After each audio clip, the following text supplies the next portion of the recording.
ખેરાલુ તાલુકાના નાનીવાડા ગામમાં બંને શાળાઓના વિદ્યાર્થીઓ માટે ચોપડા વિતરણનું કાર્યક્રમનું આયોજન કરવામાં આવ્યું હતું। The rising education and charitable trust દ્વારા આયોજિત આ કાર્યક્રમમાં મોટી સંખ્યામાં વિદ્યાર્થીઓ, શિક્ષકો, ગ્રામજનો અને આગેવાનો ઉપસ્થિત રહ્યા હતા।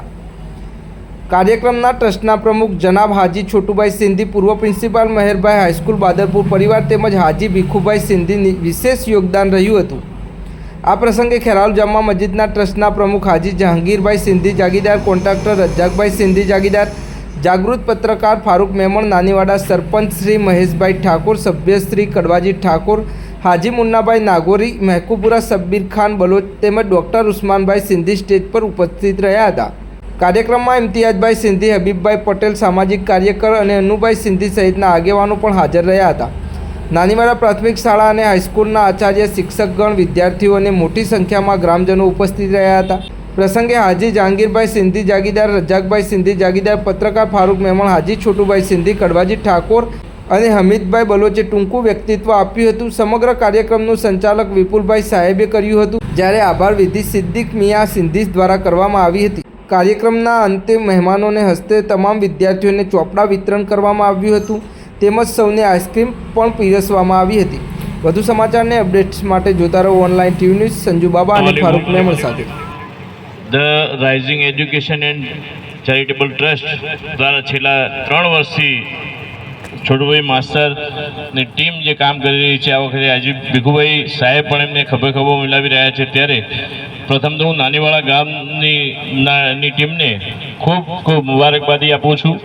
અને રહી વાત એજ્યુકેશન લેવલની, તો ઊંચી લગભગ એજ્યુકેશનને લગતી વાતો કડવાજી અને અમિતભાઈએ કરી દીધી। હું તો ફક્ત નાના બાળકોને એટલું કહેવા માગું છું કે તમે જ દેશનો પાયો છો અને આવનારા દિવસોમાં હવે એજ્યુકેશન વગર કશું ચાલવાનું નથી, કારણ કે અત્યારે એઆઈ ટેકનોલોજી ખૂબ આગળ દિવસે દિવસે વધી રહી છે અને હું માનું છું ત્યાં સુધી દેશની સરકાર પણ એઆઈને એક્સેપ્ટ કરી રહી છે। ત્યારે એઆઈની જે ટેકનોલોજી છે એને સમજવા માટે આ જે વડીલો અને 50 વર્ષથી ઉપરની જે જનરેશન અત્યારે આપણે સામે બેઠી છે એ તો નિષ્ફળ જશે। ફક્ત ને ફક્ત અપેક્ષા અને આશા તમારી પાસે છે। તમારી જોડે ટેકનોલોજી આવશે, તમે જ ભણશો અને તમે ઈમેલ આઈડી હોય, ફેસબુક હોય, વોટ્સઅપ હોય, ઇન્સ્ટાગ્રામ હોય કે એઆઈ સુધી પહોંચવાની અને એઆઈને સમજવાની, સાયબર ફ્રોડથી બચવાની આ બધી જ તાકાત એ નવી જે જનરેશન ભણી રહી છે તેમની પાસેથી જ અપેક્ષા રાખી શકાય। ટેકનોલોજી યુગમાં અત્યારે મોબાઈલથી ખૂબ આગળની સાઈડે ભણી શકાય છે। ત્યારે તમને જે આજે ચોપડા આપીને પણ એક પરંપરા જાળવી રાખનાર આ ટીમ ખૂબ મુબારકને પાત્ર છે। ત્યારે નાનીવાડા જે રિઝલ્ટ જોયું અને જે સાહેબની એક વાત છે અને મેં સ્પર્શ્યું કે પ્રથમ નંબર, બીજા નંબર, ત્રીજા નંબર આવનારા કે પ્રથમ ટોપ 10માં આવનારા લોકોને તો ઘણા બધા લોકો બિરદાવતા હોય છે, પણ 0 થી હાઈ લેવલ સુધી જે સાચવી રાખવાની એક ટેકનિક છે અને એક વિષય ઉપર એમને જે કામ કર્યું છે ખૂબ મુબારકને પાત્ર છે।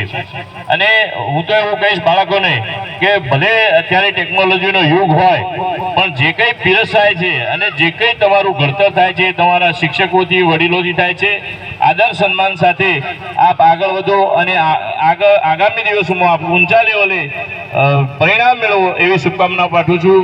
જય હિન્દ, જય ગુજરાત। કરો અને ન મળે એ વાતમાં કોઈ દમ નથી। મારા પ્રસંગમાં બધાએ હાજરી આપી એ બદલ દરેકનો ખૂબ ખૂબ ધન્યવાદ। જય હિન્દ, જય ભારત।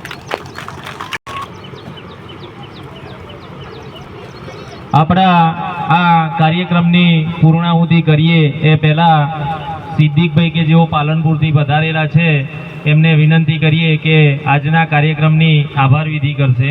સિદ્દીકભાઈ। અસ્સલામુ અલૈકુમ। અત્રે પધારેલ બધા મહેમાનોનું અને સ્કૂલના શિક્ષકો તથા વિદ્યાર્થીઓનું હું સહી દિલથી એમનું સ્વાગત કરું છું અને આપનો જે પવિત્ર અને કિંમતી ટાઈમ ફાળવીને આપણે અમારી આ નાનકડા પ્રોગ્રામમાં જે સભામાં અભિવૃદ્ધિ કરી તે બદલ હું આપ સૌનો ખૂબ ખૂબ આભાર માનું છું।